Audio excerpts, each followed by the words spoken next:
If you want to discipline someone, do it with your own children." The words were like a sharpened knife, sinking precisely into Adrian's most vulnerable wound. Amidst the expensive dinnerware and the remains of an uncleared meal, time seemed to freeze. He looked at his wife, Eleanor, whose face was a mask of shock, as if she couldn't believe those cruel words had just left her mouth. To her surprise, however, Adrian didn't explode or even flinch. Instead, he smiled. It was a quiet, understanding smile, with even a hint of relief. This smile was more unsettling than any shout of anger could have been. "Adrian?" Eleanor asked tentatively, her voice filled with uncertainty and fear. "You're right," he said softly, all warmth gone from his voice. "Completely right." He turned and walked into the bedroom, gently closing the door behind him, leaving Eleanor alone, stunned by the sudden shift. She couldn't understand why that particular comment had been the final straw. And she understood even less why Adrian's smile felt more terrifying than his anger. How had they reached this point? This renowned Michelin-starred chef from Charleston, a man known for his precise control and impeccable reputation, why was he suddenly giving up on everything he'd worked for? 3 days earlier, everything had seemed normal. The morning light filtered through the kitchen window, illuminating the delicate tweezers in Adrian's hands. His brow was slightly furrowed, completely focused on adjusting the angle of a strawberry on a piece of toast until it formed a perfect composition with the adjacent blueberries and mint leaves. These calloused hands, hands that had sliced countless ingredients in world-class restaurants, were now performing a task so precise it felt like completing a miniature work of art. Perfect. It was the order and control his parents never gave him. Adrian remembered his childhood kitchen, a place always filled with the creative chaos of his artist parents. They were famous abstract painters whose lives were like their canvases, full of unpredictable colors and random brushstrokes. A whole country ham with a bottle of wine might suddenly appear on the table, or they could go 3 days straight with nothing but stale cereal and moldy bread. While his classmates enjoyed lunches packed by their mothers, a young Adrian would just pretend he wasn't hungry. "Control your food and you'll control your life," his first culinary mentor had told him, a truth that became etched into his soul like a compass for his life. In the kitchen, he found the order and control that never existed in his parents' world. "Lucy, breakfast is ready," Adrian called out softly, anticipation in his voice. The sound of shuffling feet came from upstairs. Lucy appeared in the kitchen doorway, her dark hair messy and her eyes still sleepy.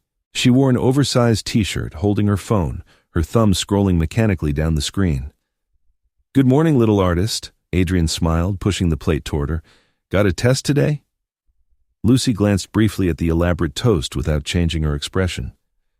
"Yeah, literature," she replied, distractedly poking the perfectly placed strawberry with her fork and popping it into her mouth, her eyes glued to her phone. The indifference was like a drop of cold water on Adrian's enthusiasm. Hiding his disappointment, he turned to pour himself some coffee. "Need a ride to school?" "No thanks, I'm meeting friends to walk over," Lucy answered without looking up. Eleanor's arrival broke the uncomfortable silence. She was dressed in a crisp, dark business suit, a stack of papers in her hand. "Good morning, dear," she smiled at Adrian, then gently kissed her daughter's forehead. "Look," Lucy suddenly lifted her head, a liveliness in her eyes she never showed to Adrian. Dad sent me new pictures. He's in Big Sur now." She held up her phone, showing her mother a black and white photo of a silhouetted man standing on the edge of a cliff, a vast sky and distant mountains as his backdrop. "He says this is life without filters, Mom. Freedom, no strings attached, just following your heart." Eleanor smiled softly, stroking her daughter's hair. Paul always has his unique perspective. Her tone held a complex emotion that Adrian couldn't quite decipher. Was it nostalgia, irony, regret, or a mix of all three? Adrian stared into his coffee cup, feeling a familiar sting. He knew who Paul was, Eleanor's ex-husband and Lucy's biological father, a man who called himself a freelance photographer but never held a steady job or provided reliable support. In Lucy's world, this mostly absent father had a sacred halo, while Adrian's daily contributions were taken for granted. "I have to go, don't want to be late," Eleanor said, glancing at her watch. "Adrian, can you handle dinner? I have a department meeting tonight. Of course, no problem. Adrian nodded with a smile. I was thinking of trying out that new artisanal cheese from Vermont with some smoked salmon I bought. Eleanor gave him a hurried kiss on the cheek, grabbed her briefcase, and left. Lucy stood up too, placing her plate, with half the breakfast still on it, in the sink, ending its brief, beautiful life. Thanks for breakfast, she said flatly, as a formality, and then turned to leave the kitchen, leaving Adrian alone with his cooling coffee and his ignored affection. The silence in the kitchen reminded him of a 3-Michelin-star French restaurant where he'd once worked. The head chef had a saying, "A perfect dish requires perfect ingredients. If the ingredients are flawed, not even the most refined technique can save it." At the time, he understood it as pure culinary philosophy. Now, he wondered if it also applied to the family he was trying to build. That evening, Adrian knocked gently on the study door. Eleanor was at her desk, surrounded by academic journals and printed papers. "Sorry to bother you," Adrian smiled, holding 2 cups of tea. "I wanted to talk to you about Lucy." Eleanor took off her glasses, rubbing her eyes as she accepted the cup. "Thanks. What is it now?" Her words were like a tiny knife, quietly cutting Adrian's skin. The word "now" suggested she already saw his concerns as routine complaints, not legitimate worries. "I just think we need to pay more attention to her values. These ideas about living without constraints that Paul is feeding her. I'm worried they're leading her down the wrong path." Eleanor sighed faintly, as if she had anticipated this topic. "Adrian, all teenagers go through this phase. Rebellion, searching for identity, challenging authority, it's all a normal part of development. I understand that, but I think idealizing someone who essentially abandoned her could negatively affect her judgment." Eleanor's expression turned serious, the professional tone of a professor replacing that of a wife. "From the perspective of postmodern family structures, Lucy is performing a necessary deconstruction of the paternal symbol. You should appreciate her critical thinking, not try to reinforce traditional family power structures." Adrian felt a wave of helplessness. Every time their conversations went this way, Eleanor built a high wall of theory, using academic language to abstract the real issues, making any concrete concern seem petty. "Eleanor, I'm not talking about power structures or symbolic construction. I'm talking about a 16-year-old girl who might be forming unrealistic expectations about life because she's being fed a romanticized version of irresponsibility." Eleanor closed the book in front of her, her tone soft but firm. "I understand your concern, darling. But as an academic who studies family dynamics, I have to tell you that excessive intervention will only strengthen her resistance. Give her space to explore her own ideas, and she'll eventually find her balance. Critical thinking is our best teacher." Adrian looked at his wife, realizing that once again, theory had defeated reality. He nodded slightly, picking up his teacup. "All right. I respect your professional judgment. I worry about her, Eleanor. I want to be a positive presence in her life." Eleanor's expression softened, and she reached out to take his hand, but her eyes had already drifted back to her papers.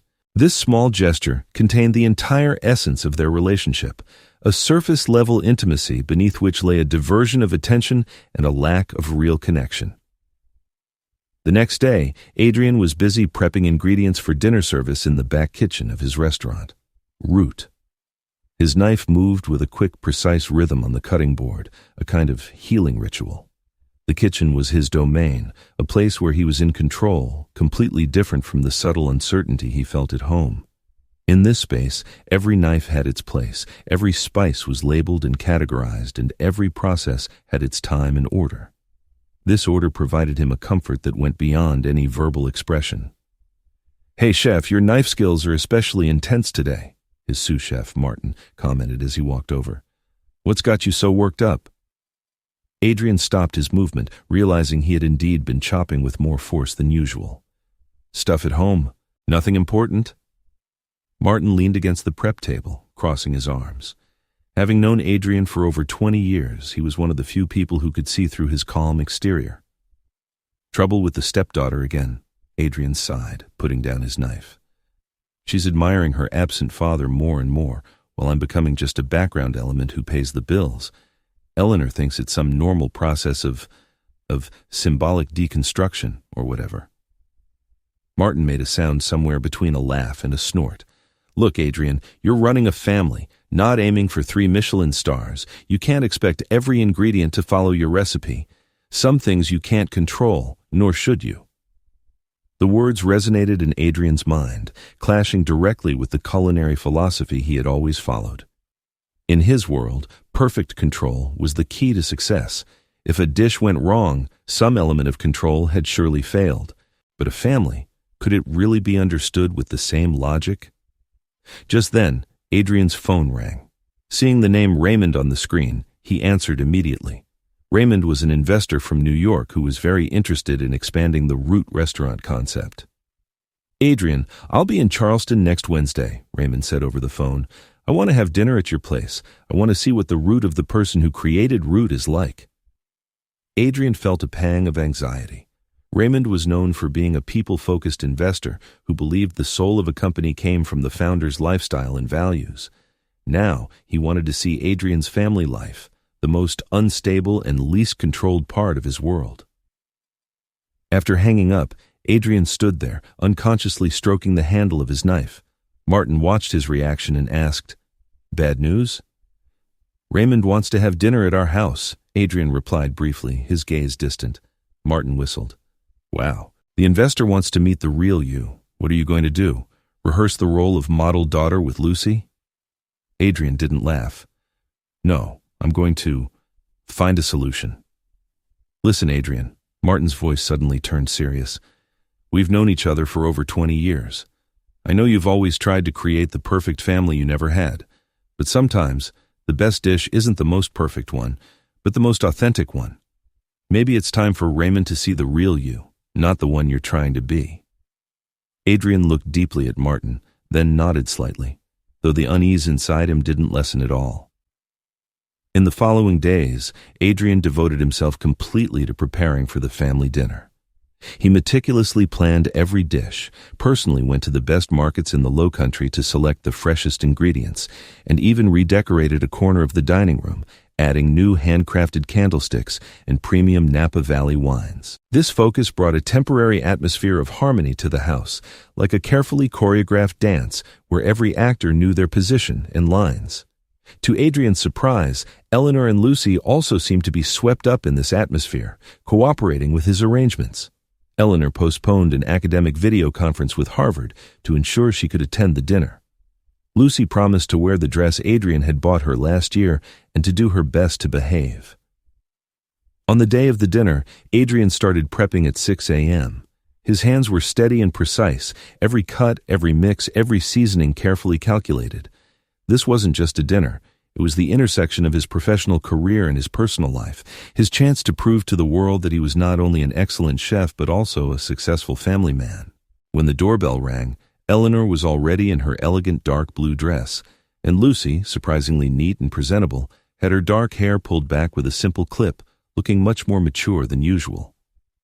"Remember, honey," Eleanor said quietly to her daughter before opening the door, "tonight is very important for Adrian." Lucy nodded, an unusually serious expression on her face, though Adrian didn't miss the flicker of reluctance in her eyes. Raymond was a tall man, dressed in an elegant but not flashy dark suit, with a firm, sincere handshake. His dark brown eyes had a remarkable ability to observe, seeming to see through appearances to the essence of things.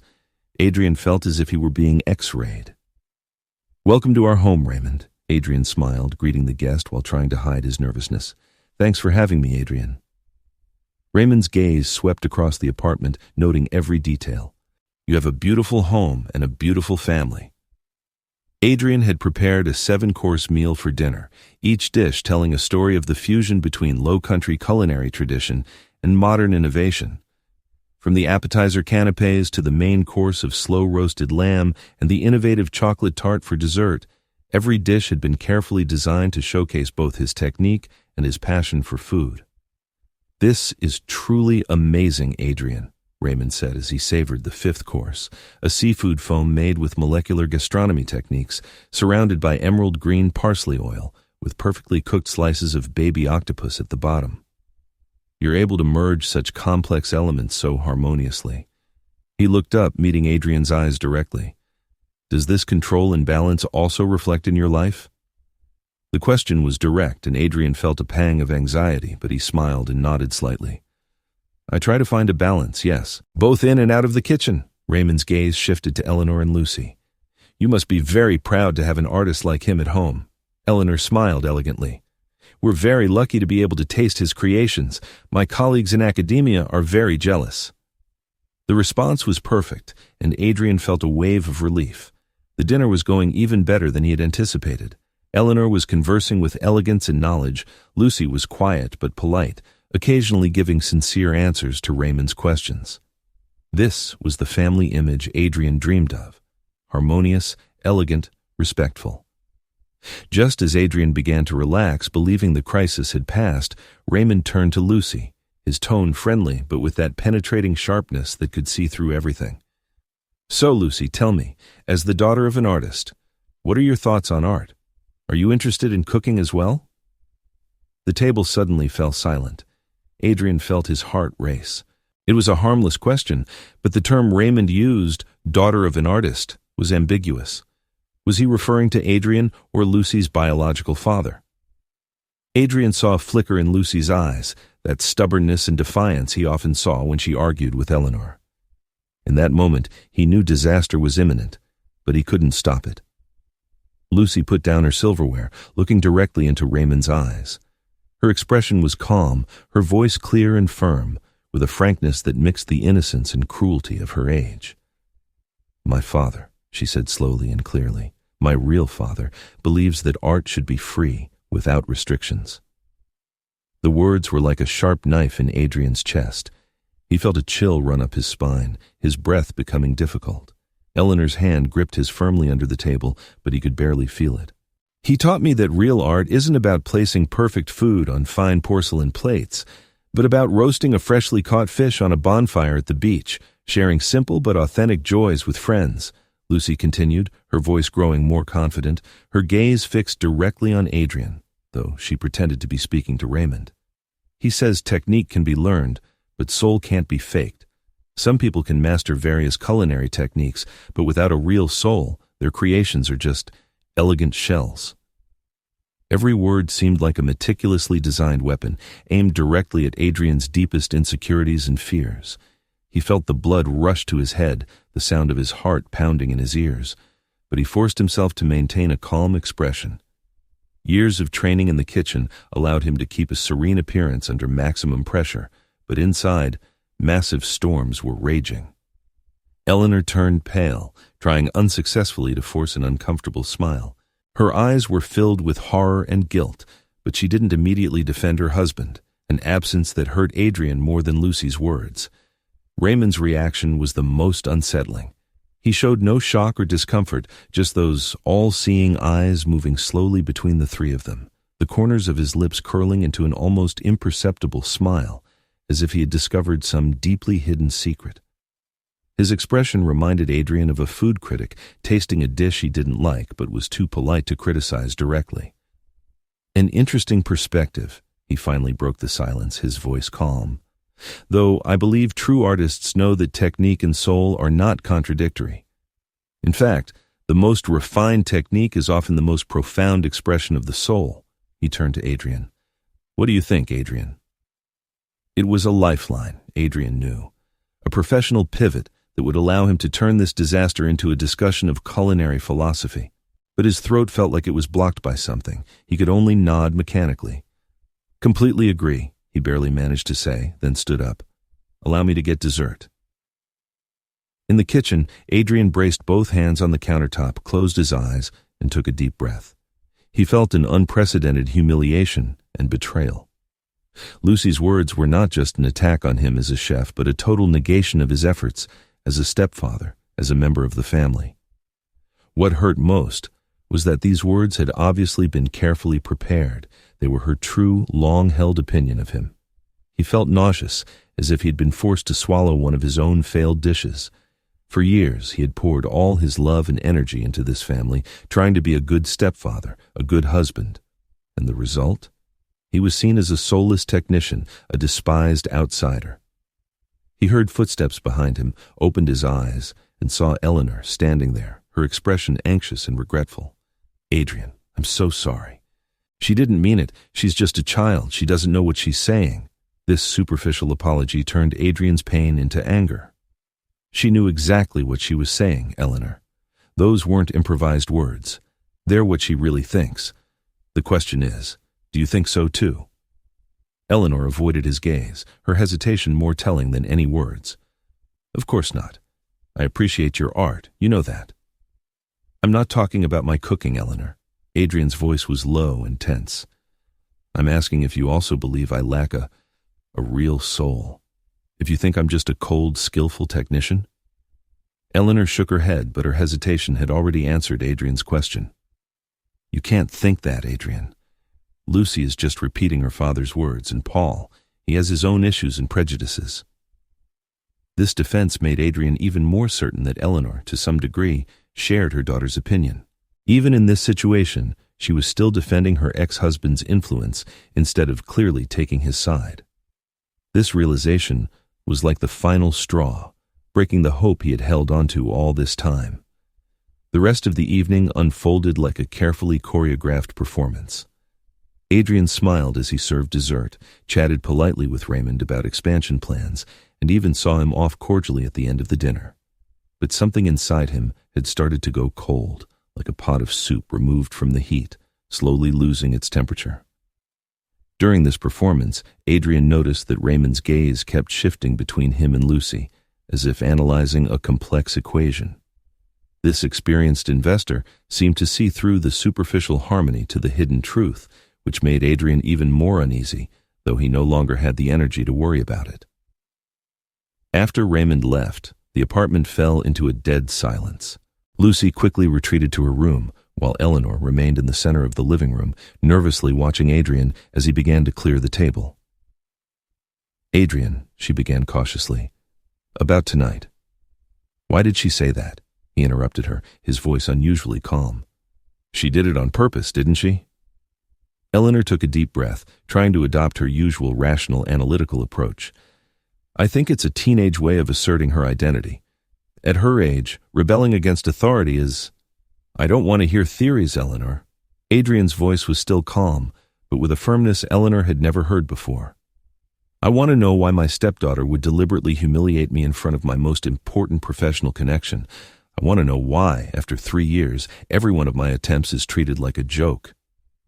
Eleanor's expression shifted from concern to defensiveness. "You're always like this, Adrian, taking everything so personally. Lucy isn't against you. She's just expressing—" "Expressing what?" Adrian finally raised his voice. "Expressing that she thinks I'm a soulless technician, expressing that she admires someone who basically abandoned you both more than the person who strives every single day for this family." Eleanor's eyes flashed with anger. "Don't talk about Paul like that. He may have his faults, but he's Lucy's father. You have no right to judge him." "I have no right to judge." Adrian stared at his wife in disbelief. "I've given everything for this family, Eleanor.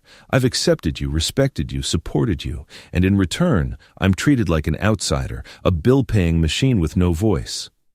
"Oh, so now it's about the money." Eleanor's voice was laced with sarcasm. "You want me to thank you for your financial support? That's the role you chose, Adrian. No one forced you."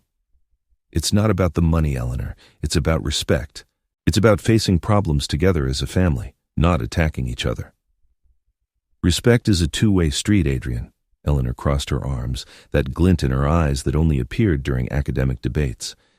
"You say you respect us, but you've always tried to change Lucy into your own image, to control her thoughts and feelings. You can't force a teenager to accept your values." "I'm not trying to control anyone." Adrian felt a wave of helplessness. "I just expect basic respect. I expect my efforts to be acknowledged, just a little." Eleanor shook her head, her voice cold but with a tone of finality. "Adrian, if you want to discipline someone, do it with your own children." The words were like a sharpened blade, sinking precisely into Adrian's most vulnerable part. He and Eleanor had discussed having a child of their own, but for various reasons, mostly Eleanor's hesitation, the plan was always postponed. Now, she was using this unfulfilled desire as a weapon, directly targeting the invalidity of his role as a stepfather. Under the impact of these words, all of Adrian's emotions, anger, pain, confusion, instantly evaporated. He looked at Eleanor standing there, regret flashing in her eyes, as if she realized she had crossed some invisible line. But it was too late. Some words once spoken cannot be unsaid. Then, to Eleanor's surprise, Adrian smiled. It wasn't his usual warm, inclusive smile. It was a quiet, understanding smile, with even a hint of relief. He looked at his horrified wife as if he were looking at two difficult ingredients he had finally decided to give up on. "You're right," he said softly, all warmth gone from his voice. "Completely right." The next morning, sunlight streamed through the gaps in the curtains, waking Eleanor. She reached out to touch the space beside her, but found it empty, the sheets perfectly folded like a hotel turn-down service. She vaguely remembered hearing Adrian get up in the middle of the night but had been too tired to wake up. Now, in the morning silence, she could smell the aroma of coffee from the kitchen, which reassured her. Perhaps last night's storm had passed. Perhaps Adrian had cooled down and everything would go back to normal. She knew she'd said something she shouldn't have, but Adrian had always been a forgiving and understanding person. She put on her robe and headed to the kitchen, expecting to see Adrian's busy figure and the lavish breakfast he usually prepared. It was his typical way of making up. However, when she entered the kitchen, she saw only Adrian sitting alone at the island, a cup of coffee in his hand and a simple piece of toast in front of him. There were no carefully arranged fruits, no fresh orange juice, no breakfast he normally prepared for the whole family. "Good morning," Eleanor greeted him tentatively, uncertainty in her voice. Adrian looked up, nodded. "Morning. There's still coffee in the pot if you want some." His tone was calm, even polite, but it lacked its usual warmth. This strange courtesy unsettled Eleanor more than any anger or reproach. She poured herself a cup of coffee, sitting uncomfortably across from him. "About last night," she began. "It's fine," Adrian interrupted, no resentment in his voice, just a strange calm. "You were right. I'm not Lucy's father. I have no right to discipline her. I've been trying to play a role that isn't mine." Eleanor frowned. This was not the reaction she expected. There was no anger, no sadness, not even a desire to argue. Just this quiet acceptance. "Adrian, what I said last night was out of line. I didn't mean—" "It doesn't matter if you meant it or not, Eleanor." Adrian's gaze met hers calmly. "What matters is that you stated a fact. My position in this family has always been ambiguous. I'm not Lucy's father. I'm just your husband. From today on, I will respect that fact." Just then, Lucy entered the kitchen, obviously sensing the unusual atmosphere. She paused hesitantly in the doorway, looking at them both. Good morning," she said quietly. Adrian looked up, nodding. "Morning, Lucy. There's milk and cereal in the fridge if you want some." Lucy blinked, clearly confused by this reaction. She was used to the elaborate breakfasts Adrian prepared for her, even after their arguments. But today there was no aroma of cooking, no carefully arranged fruit, just Adrian's strange calm. I have my riding lesson today," Lucy finally said, trying to break the silence. Adrian replied briefly, sipping his coffee. Lucy hesitated for a moment. "I need you to drive me to the stables." Adrian looked at her, then took a bus card from his pocket, placed it on the table, and gently pushed it toward her. "The number 22 bus goes directly to the equestrian center. It runs every 15 minutes. This card has enough money on it." Lucy's eyes widened in disbelief, staring at the card. For the past 3 years, no matter the weather or how busy he was, Adrian had always driven her to her riding lessons. It was one of the few peaceful moments between them, sometimes even involving friendly conversation. "But you always drive me," she said quietly, a hint of complaint in her voice. "That's because I was trying to play the role of a father," Adrian replied calmly. "But as you made clear last night, I am not your father. I'm just your mother's husband, and as your mother's husband, I have no obligation to drive you to your riding lesson." Silence filled the room. Lucy looked as if she had been slapped, while Eleanor stared at Adrian in astonishment. "Adrian, this is excessive," Eleanor finally said, her voice full of reproach. Adrian turned to her, no malice in his eyes, just that strange calm. I don't think setting healthy boundaries is excessive, Eleanor. I'm just respecting Lucy's choice and adjusting my behavior accordingly. She doesn't want me to play the role of a father. I accept that. He stood up, placed his cup in the sink. I have to get to the restaurant. We have a new menu to test today. As he headed for the door, Eleanor followed him. We need to talk about this, Adrian. Lucy's writing lessons are up for renewal next week. It's $4,000. Adrian stopped, turning to face her. That's your responsibility, Eleanor. Or you could ask Paul. After all, he is Lucy's father. Eleanor's face paled. You know we can't afford. I will fulfill my financial responsibilities as a husband, Adrian said calmly, pulling up an app on his phone and showing it to Eleanor. This is the app for our family finances. I've set up an automatic transfer that puts 65% of my salary into this account for rent, bills, and food. This percentage, calculated based on our income difference, is fair. Eleanor stared in disbelief at the app on the phone, then looked up at Adrian. You've turned our family into a business contract? No, Eleanor. Adrian's eyes looked directly at her. Last night, you made it clear that we are not a traditional family. I am simply accepting that reality and adjusting my behavior accordingly. He turned and left, leaving Eleanor and Lucy standing in the kitchen, stunned by this sudden change. In the weeks that followed, the atmosphere at home changed completely.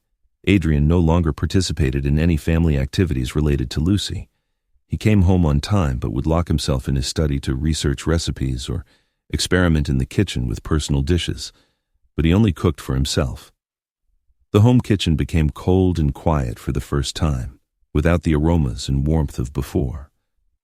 Eleanor suddenly found herself overwhelmed by daily chores, dealing with school emails, managing her daughter's emotions, and shouldering all of Lucy's expenses alone.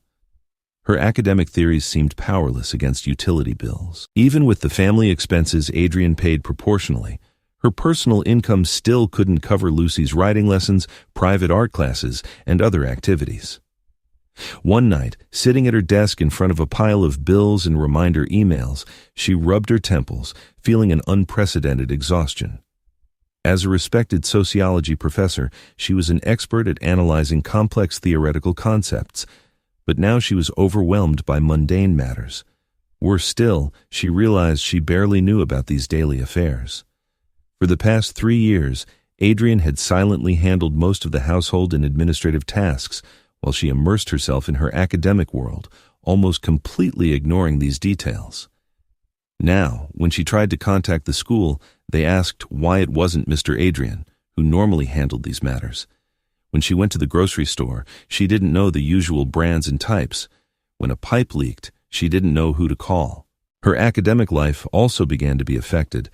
Having to spend more time on household chores, she had missed several important deadlines and had to postpone an ongoing research project. The department head had already subtly expressed his concern, which put her under more pressure. Lucy's situation was no better. She had gained her freedom, but found it to be an empty one.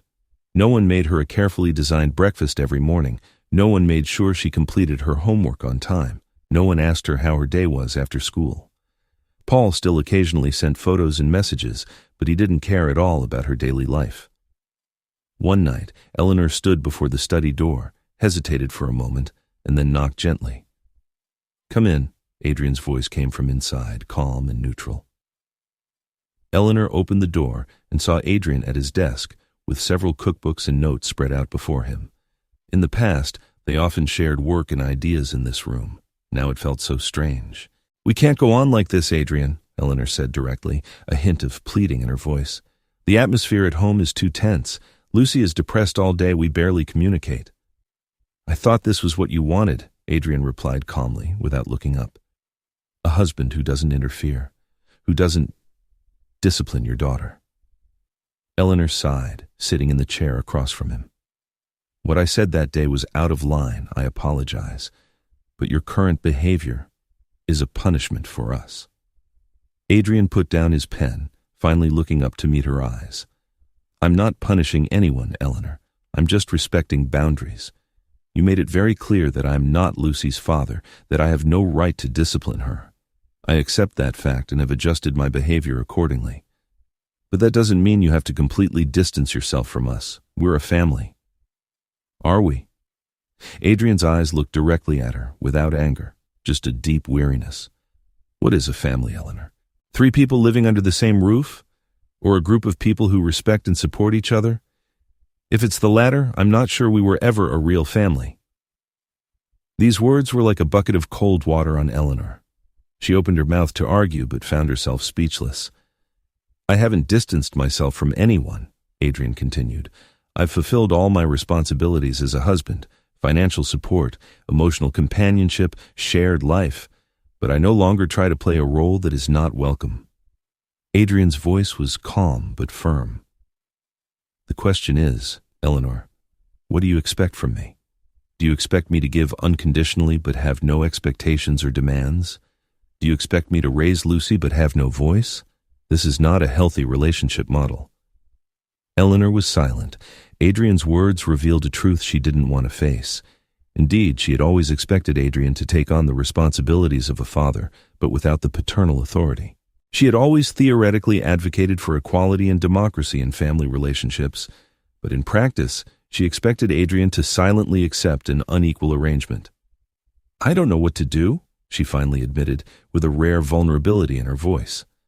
Adrian's expression softened slightly, but his voice remained firm. I don't know either, Eleanor, but I know that continuing as before is not fair to anyone. Perhaps we all need time to reflect on what kind of family we really want and what we are willing to give for it. Meanwhile, Adrian's situation at the restaurant was not encouraging either.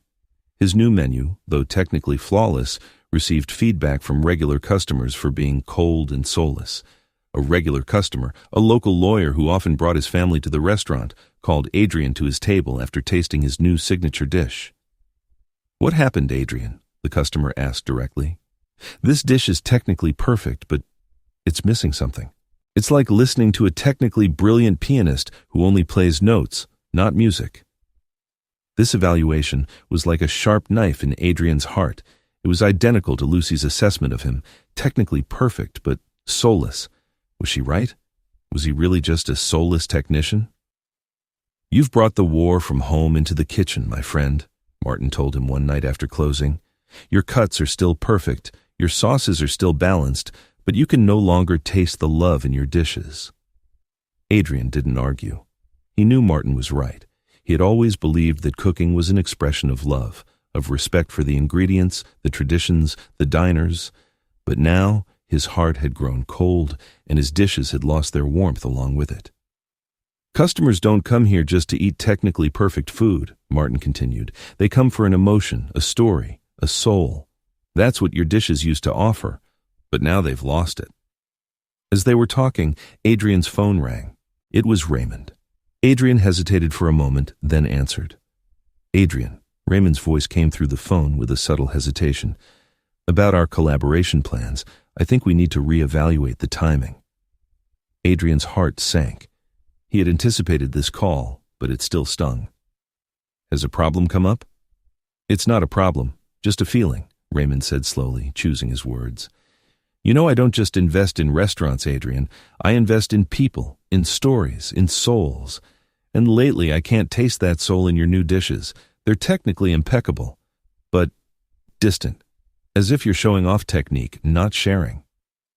Adrian closed his eyes, feeling a pang of pain. Lucy's words echoed in his mind. If they don't have a real soul, their creations are just elegant shells. Now, this assessment was appearing again from a stranger, seeming to confirm her point of view. I understand, he finally said, his voice quiet but heavy. I will reconsider my direction. After hanging up, Adrian sat in the empty restaurant, surrounded by clean utensils and orderly dishes. Everything so perfect, so orderly, but so empty. He realized for the first time that his revenge was a double-edged sword, that it not only hurt his family, but also what he valued most, his cooking. Martin came over, sat next to him, and offered him a glass of whiskey. You know, he said softly, in the kitchen, sometimes the hardest decision is not what to add, but what to give up on. Some dishes, no matter how hard you try, can't be saved, Not because you don't try hard enough, but because the initial recipe was wrong. Adrian looked at his old friend, understanding that he wasn't just talking about cooking. "So you're suggesting I abandon my family?" he asked bitterly. Martin shook his head. "No, I'm suggesting you abandon your stubborn image of the perfect family. Accept reality, and then see what you can create based on that reality. Like a chef facing ingredients sent by mistake, you can get angry, you can complain, but in the end, the real artist thinks about how to use the available materials to create something new." Adrian silently pondered these words, his fingers gently tapping the glass. Perhaps Martin was right. Perhaps he had always tried to cook this family according to his own imaginary recipe for perfection, instead of respecting the characteristics and limitations of each ingredient. But the question was, could he still start over? The damage was already done, the boundaries already set. He wasn't sure he could recover that passion and love that once drove him. "You know," Martin broke the silence, "my mother used to say that true love isn't the sweet words when everything is going well, but the choice to stay when everything falls apart. Maybe the real question isn't whether you are loved, but whether you still have love to give." Eleanor was sitting in her office, an email from Lucy's school on her laptop screen, notifying her of the upcoming deadline for the writing lesson fees. She rubbed her temples, feeling a wave of helplessness. Since Adrian had changed his attitude, the family's financial situation had become extremely tight. Although he kept his promise to pay for basic living expenses, Lucy's extra activities and the luxuries she was used to now depended on her own salary. Even more frustrating, the university had recently cut teaching hours for non-tenured professors, which meant her income was also decreasing. Her academic reputation had always been good, but in terms of real financial contribution, she had never felt as much pressure as she did now. This financial pressure was also starting to affect her academic work. Last week, she was unusually distracted in an important departmental debate. A young assistant professor publicly questioned the methodology of her latest paper, and surprisingly, she couldn't effectively rebut him. That feeling of being refuted in the academic arena, an area she had always prided herself on, left her deeply shaken. It seemed like an irony. The theories she was so proud of were proving so powerless in real life. Her academic work, Deconstructing the Family, the Fluidity of Identity in Postmodern Intimate Relationships, received praise from her colleagues, but her own family was falling apart. After a few minutes of hesitation, she picked up her phone and dialed a number she rarely used. "Eleanor?" Paul's voice came through the phone, with surprise and a hint of caution. "Has something happened?" "Hello, Paul." Eleanor tried to keep her tone calm. "I need to talk to you about Lucy." Half an hour later, she hung up, feeling a strange mix of relief and worry. Paul had agreed to pay for the writing lessons and even offered to be more involved in Lucy's life. This should be good news, but Eleanor had an unsettling feeling. Paul had never been a reliable father. His enthusiasm usually came quickly and went just as fast. But now, in this difficult situation, she had no other choice. 2 days later, Paul appeared at their apartment door as promised. He looked thinner than Eleanor remembered, his dark brown hair a bit longer, his beard neatly trimmed, giving a deliberately cultivated artist's image.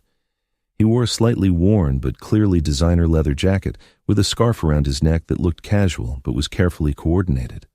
He smiled, that smile that once made her fall in love, but now only made her feel cautious. "Long time no see." "Thanks for coming, Paul." Eleanor kept her tone polite but slightly cool. "Lucy will be home soon. She doesn't know you're coming." Paul looked around the apartment, an appraising light in his eyes. "Looks like you're doing well," he commented, with a hint of arrogance that Eleanor knew well in his voice. "The chef treats you well?" "Adrian is my husband, Paul, not just the chef," Eleanor corrected him, a warning in her voice. "And yes, he treats us very well." Paul shrugged as if the topic wasn't worth continuing. His eyes landed on a painting on the wall, a birthday gift Adrian had given Eleanor last year by a contemporary low-country artist. "A bit commercial, isn't it?" Paul commented, a slight sneer at the corner of his lips. "This kind of art is like background music in a restaurant. It's there, but doesn't command attention." Eleanor felt a surge of irritation. Paul always did this, judging others' choices with his artistic opinions, as if only he could understand true art.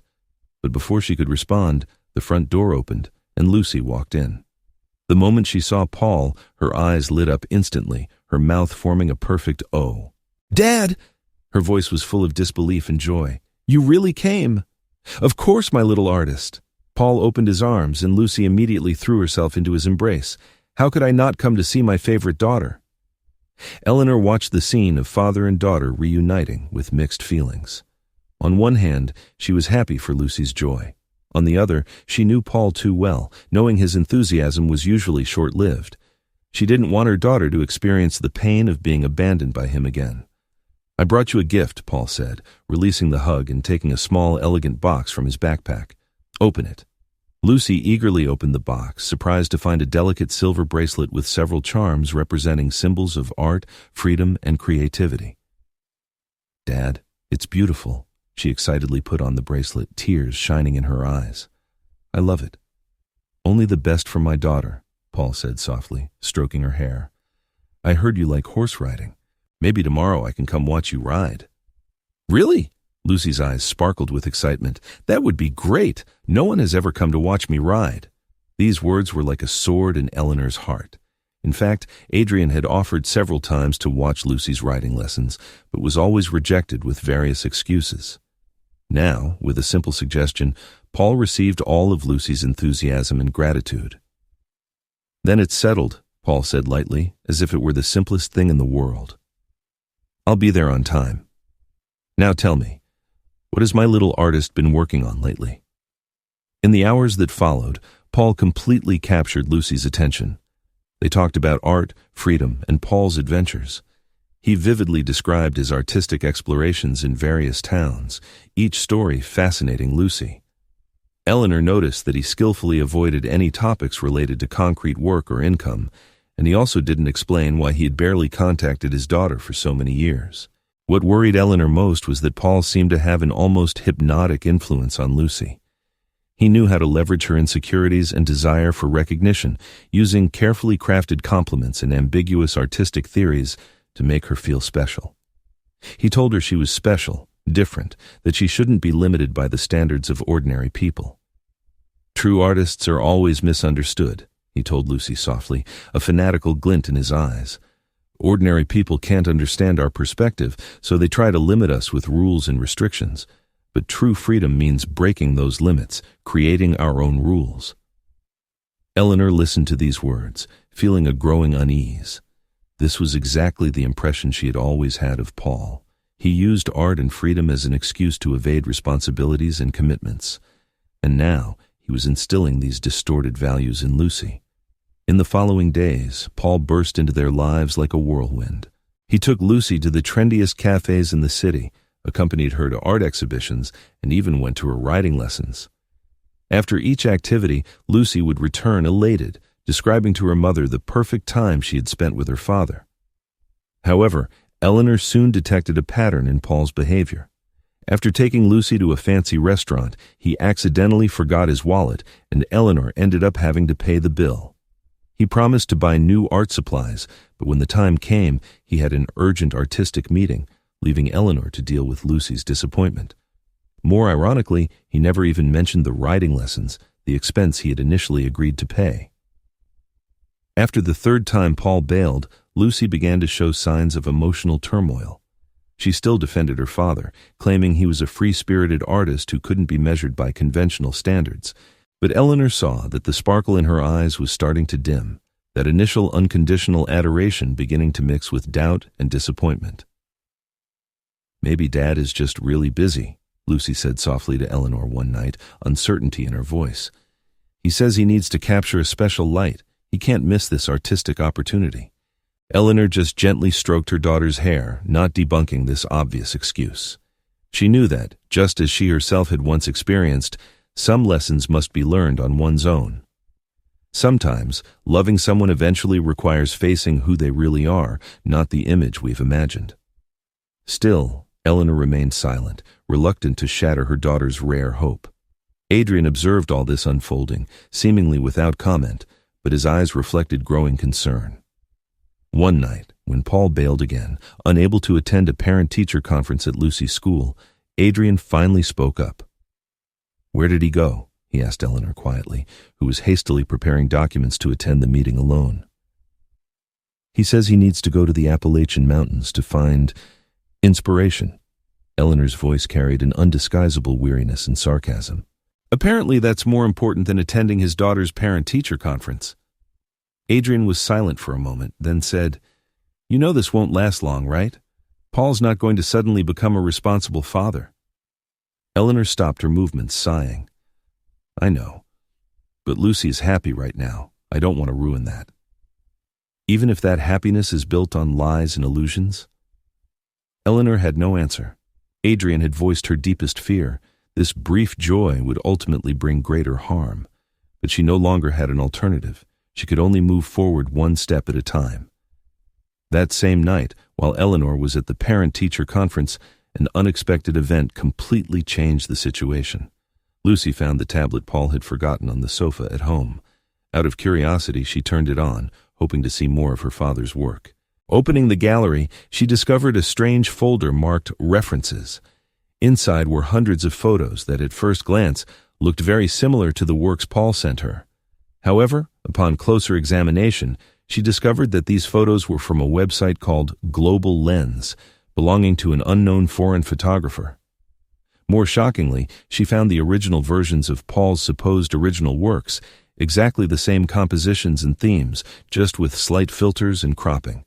This wasn't inspiration or tribute, it was outright plagiarism. She continued to search, finding more disturbing content. Conversations with a woman showed that Paul was simultaneously asking several people for money, using various excuses: artistic projects, equipment upgrades, urgent medical needs.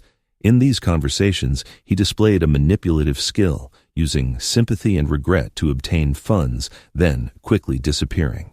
The most heartbreaking was a draft email, obviously written for Eleanor but never sent. In this email, Paul coldly calculated the strategic value of reconnecting with Lucy, mentioning that this could open doors for future financial support. Lucy felt her whole world collapse. The temple in her heart, that beautiful fantasy about artistic souls and unrestrained freedom, shattered before the truth. The father she had always adored, that ideal guide she had used to rebel against Adrian, turned out to be just a fake image, a carefully constructed scam. When Eleanor returned home, she found Lucy curled up on the sofa, her eyes red and swollen, tightly holding Paul's tablet. "What's wrong, honey?" Eleanor immediately dropped her bag, sitting next to her daughter, asking with concern. Lucy, trembling, handed the tablet to her mother, her voice hoarse. Look at his works. They're all fake, Mom. All stolen." Eleanor scrolled through the content on the screen, feeling both shock and a strange relief. In a way, she had always known what kind of person Paul was, but chose to ignore it, for Lucy, and also for her own comfort. But now, the truth was undeniable. "I'm such an idiot," Lucy said quietly, tears flowing again. "I always thought he was so special, so talented. And Adrian, the things I said to him." Her voice broke with shame. Eleanor hugged her daughter, gently stroking her back. "You're not an idiot, honey. You just wanted to believe your father was a good man. That's normal. We all want to believe the people we love are perfect. But I was so cruel to Adrian when he was always there, doing so much for us." Eleanor felt her own eyes moisten, not just for her daughter's pain, but also for her own blindness and stubbornness. She had always used theories and academia to hide her own cowardice, using respecting Lucy's autonomy as an excuse to evade real educational responsibility. At that moment, they heard the front door open. Adrian was back, later than usual. He walked into the living room, saw Eleanor and Lucy hugging and crying, and stopped in the doorway. For a moment, the three of them were silent. Lucy looked up at Adrian, her eyes full of regret and shame. Eleanor looked at her husband with a complex expectation, not knowing how he would react. She feared he would take the opportunity to mock them or adopt an "I told you so" attitude, but Adrian did not. He didn't move, didn't speak, just quietly observed this broken scene. Then, to both of their surprise, he didn't ask any questions, didn't express any judgment, but walked straight to the kitchen. Minutes later, cooking sounds came from the kitchen, clanging of pots and pans, the sound of running water. These common household sounds seemed extraordinarily warm and comforting in the current situation. After a while, a familiar aroma began to fill the apartment: onion, garlic, and olive oil, along with fish and tomato. It was the traditional low-country she-crab soup, the first dish Adrian had ever cooked for them. These sounds and smells broke the atmosphere of sadness in the living room, becoming a warm, non-judgmental companionship. Eleanor and Lucy looked at each other, seeing hope and doubt in each other's eyes. Maybe, just maybe, there was still a chance for repair. The next morning, sunlight streamed through the kitchen windows, bathing the table in a warm, golden hue. Adrian had already been busy in the kitchen for an hour, preparing a simple but thoughtful breakfast: fresh bread, freshly squeezed orange juice, perfectly fried eggs. Not as elaborate and luxurious as before, but filled with genuine care. Eleanor was the first to enter the kitchen, in her robe, hair slightly messy, a new determination in her eyes after a night of reflection. She saw Adrian standing by the stove, his back to her, his shoulders much more relaxed than in recent weeks. "Good morning," she said softly, uncertainty in her voice. Adrian turned, offering a small smile. "Morning. Coffee?" "Thanks." Eleanor took the cup, sitting at the table. She stared at the liquid, organizing her thoughts. "About last night." Just then, Lucy entered the kitchen, saw her parents, and hesitated in the doorway. She seemed younger than usual, her eyes still red from crying, her expression clearly anxious and ashamed. Good morning," she said quietly, her gaze flickering between them. "Morning, Lucy," Adrian replied calmly, gesturing to the table. "Breakfast will be ready soon. Have a seat." The three of them sat at the table, the atmosphere awkward but no longer cold. They ate in silence for a while, until Eleanor gathered her courage, being the first to speak. "I owe you both an apology." Her voice was hoarse but firm. "First to you, Adrian. I've always used theories to hide my own cowardice. I was afraid to face conflicts, afraid of potential failures, so I chose to retreat, letting you bear all the responsibility alone. When you needed me to be on your side, I chose to be a spectator. That's not fair. I'm sorry." She paused, taking a deep breath, then continued. "Paul has always been my weak spot. Not because I still love him, but because he represents my biggest failure in life. I can't accept that I fell in love with someone so selfish and fake, so I tried to find explanations and comfort in theories. But the truth is, sometimes people just make mistakes, get deceived, make bad decisions. This isn't explained by complex social structures or postmodern theories. It's just humanity." She turned to Lucy. "And to you, my daughter, I have failed in my responsibility as a mother. I should have helped you see reality, not encouraged you to immerse yourself in fantasies. I should have taught you respect and gratitude, not indulged your whims. I was so afraid of losing your affection that I forgot that loving sometimes also means setting boundaries." Lucy's eyes welled up again. She reached out to take her mother's hand, her voice trembling. "No, Mom, it's my fault. I've been so selfish, so blind. I said such horrible things to Adrian when he was always there, doing so much for us." She turned to Adrian, her eyes full of regret. "I'm so sorry, Adrian. You've always been so good to me, and I just—" Her voice broke. The kitchen fell silent again, but this silence was no longer filled with hostility and tension, but with a shared understanding of weight. Each person was digesting these sincere apologies, reflecting on their own responsibility and future possibilities. Finally, Adrian took a deep breath, putting down his fork. When he spoke, his voice was calm but firm. "I also need to apologize." His eyes moved between Eleanor and Lucy. "I've always tried to create perfection in my own way, ignoring your real needs and feelings. I confused my desire for order and control with love, when real love should include acceptance and understanding." He paused, collecting his thoughts. "My family life in childhood was full of chaos and uncertainty. My parents were artists. Their lifestyle was the complete opposite of what I now seek. No regular meals, no stable schedules, no predictable emotional support. I found order and control in the kitchen. It became my refuge. But I imposed this need on you, expecting you to live according to my recipe." His voice softened. "That night when you said those words, Eleanor, I smiled. Not because I found it funny, but because I suddenly realized my mistake. I had always tried to use the wrong recipe for an impossible dish. That smile was my decision to respect myself and also to respect you as independent individuals. I can't force you to be what I want. He turned to Lucy. I'm not your father, Lucy, that's a fact. But that doesn't mean I don't care about you or that my efforts aren't sincere. I just need to find a suitable place for our relationship, neither trying to replace your father nor being just your mother's husband. Maybe, can we be friends? Or at least roommates who respect each other? Lucy looked up, hope and regret shining in her teary eyes. I hope we can be better than roommates, Adrian. I want to start over. I know I can't call you Dad, but you've done so much more than my biological father. You've been there every day, even when I treated you so badly. This honest admission made Adrian feel a lump in his throat. He reached out, gently taking Lucy's hand. Starting over sounds good. Eleanor watched the scene, also with tears in her eyes. She reached out her hand, covering it over both of theirs. Let's all start over, okay?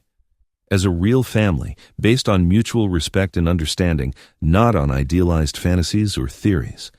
It was a beautiful moment, but Adrian knew that true reconciliation would not be so simple.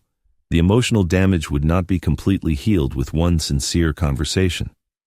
Rebuilding trust would take time, actions, and continuous effort. It won't be easy, he said frankly. We're all hurt, we all have defenses. I think we need to be more honest with each other, set new rules and expectations, not control, but mutual understanding. Eleanor nodded, a rare vulnerability on her face. I agree. I think we need to redefine our roles and boundaries. I've always theoretically advocated for equality and openness, but in practice, I have shirked responsibilities. This needs to change. So where do we start? Lucy asked, uncertainty but also hope in her voice. Maybe, Adrian smiled. We can start by making breakfast together, not just me in the kitchen striving for perfection, but all of us creating something perhaps not as perfect, but more authentic. A few days later, Adrian decided to meet with Raymond to talk frankly about his family situation and professional prospects. They met at a small coffee shop in Charleston, away from the pressures of the restaurant and family. Thanks for seeing me, Raymond, Adrian said, gently tapping his coffee cup with his fingers. I wanted to talk to you about our previously discussed investment plans. Raymond nodded, his sharp eyes examining Adrian. You look different, Adrian. More settled? Adrian smiled slightly. Maybe because I'm finally starting to accept imperfection. He candidly recounted the family crisis and rebuilding, without hiding his mistakes and struggles. He talked about how he had tried to use perfectionism to control everything, how he chose coldness as a defense after being rejected, and finally, how he began to learn true love and acceptance. So, he concluded, I understand if you decide to withdraw the investment. My life has gone through a turbulent period, which may have affected my work.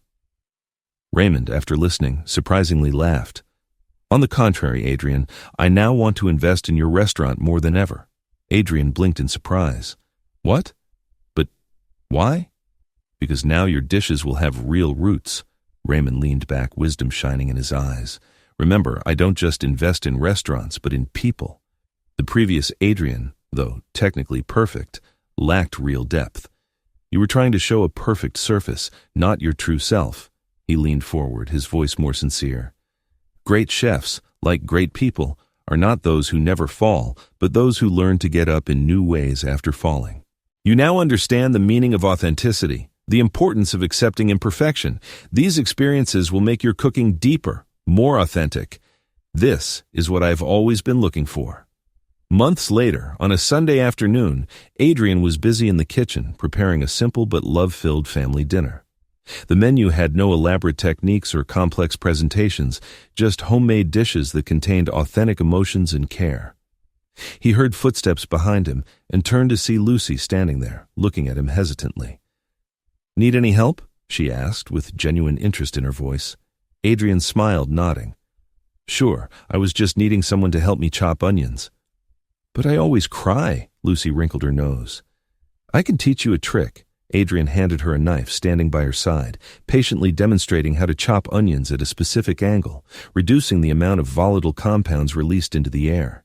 Does it really work?